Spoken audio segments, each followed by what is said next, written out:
Finances in the Bible. There are 2,350 verses on finances in the Bible. Nearly 15% of what Jesus taught on was about finances. 16 out of 38 parables is about finances. It is the second most important subject that Jesus taught on, number one being heaven and the kingdom of God. So, this is your turn to be part of this sermon. Daniel, are you ready? Where's Daniel? Okay. I had to find the most physically fit person here to run around with the mic. So this is the question I have for all of you to, why can't I not move forward? Kat, someone controlling the slides? Okay. All right, Daniel. Someone, are you typing them in? You got it? All right, I think you have to go to the next slide. So my question is, I'm going to ask everyone, so you all get to partake in this sermon. So okay. So, but you can only say one thing. If you were to give, you were talking to your children, your grandchildren, a friend, a neighbor, and you are only allowed to say one thing about finances for advice, what would that be? So Daniel's going to go to you with a mic, because if you don't speak into the mic, two things will happen. And we did this test. Someone would speak over here, and this whole side would say we didn't hear it. The people online cannot hear anything if we don't use a mic, okay? And there's, because there's so much flu going around, about 90 of our families are online, okay? Plus a lot more. So, one piece of financial advice. This is your chance to be preacher for the day. Right over here. Save. Save. All right. So they're going to type that in. Tithe. You got to get a mic. You got to wait till you get a mic. Tithe. Tithe. All right. Go hit that guy in the back there.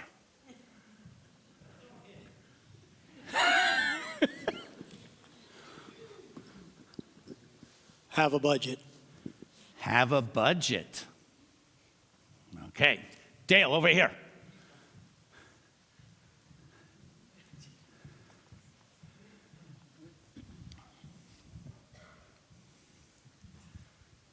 Credit cards away. Throw your credit cards away. There's a Dave Ramsey person for you. Okay. Tom. When I was in the worldwide, we had to do first tithe, second tithe, third tithe. And every 7 years was a year of release. And the one thing we were taught was tithing taught you financial discipline. And you learned it really well when we was in the Worldwide Church of God. So is your advice financial discipline or tithing to the church 30%? I like the 30%. All right, financial discipline. Being taught how to deal with finances. You got your pedometer handy? Yeah. Hand her the mic. Avoid instant gratification. Avoid instant gratifications. Your dad's already saying, that's me. That's my problem. You can start at any time fixing your issues, young or old. You can start at any time to experience financial freedom. Come on, don't you guys have any advice over here? All right, Bill, the church treasurer. Don't borrow money for luxury items. Wait, say this again. Don't borrow money to buy luxury items. Don't borrow money for luxury items. Okay. My grandfather taught me this when he said, spend less than you make. Spend less than you make. That's no fun. Fred? Pay your credit cards off. Don't let them accumulate. So if I'm hearing you correctly, is it pay your credit cards off at the end of the month before the interest kicks in? Okay, good. If you can't do that, then you do what was said over here. You cut them up. Let's get our jeweler. He deals with rubies and diamonds.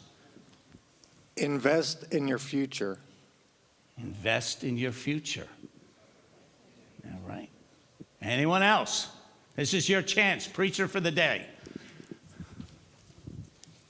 Are you writing these down? Are you keeping up? All right. Leverage compounding interest. You always have to have, weren't you a banker? Leverage compounding interest. Yeah, sounds good.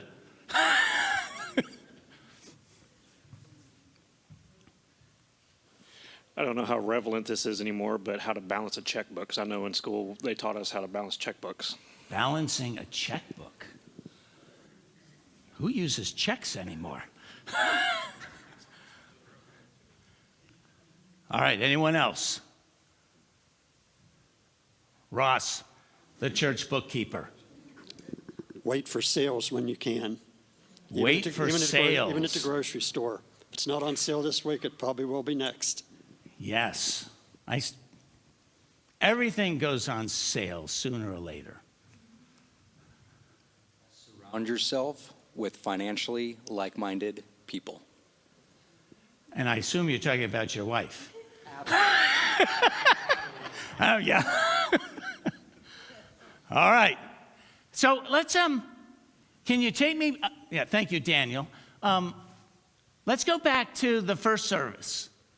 Can you now go back to the slide? So in the first service, tithe, don't charge more than you can pay off this month. Save before you buy. Have a budget. Save if you get a raise at your job. Save that instead of spending it.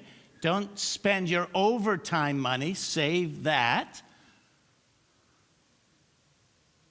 Next slide. Keep a record of where your money goes.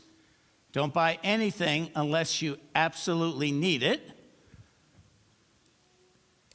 God first, pay yourself second, pay your bills last. Spend less than you make, buy quality on sale. So is that it, or is there any more in the first service? Be realistic in your budget. Eating out is expensive. We have this discussion with our 6 kids because I'm amazed how, and this is a generality, the 20, 30-year-olds, they eat out, I would say 4 or 5 days out of the week.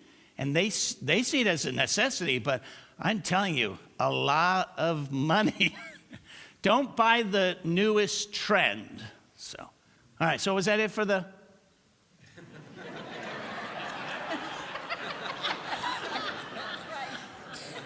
Yeah. Don't get married and don't have kids. And that was a piece of advice from a father of 6 kids. It wasn't me. It wasn't me. It was someone else, but it was pretty funny.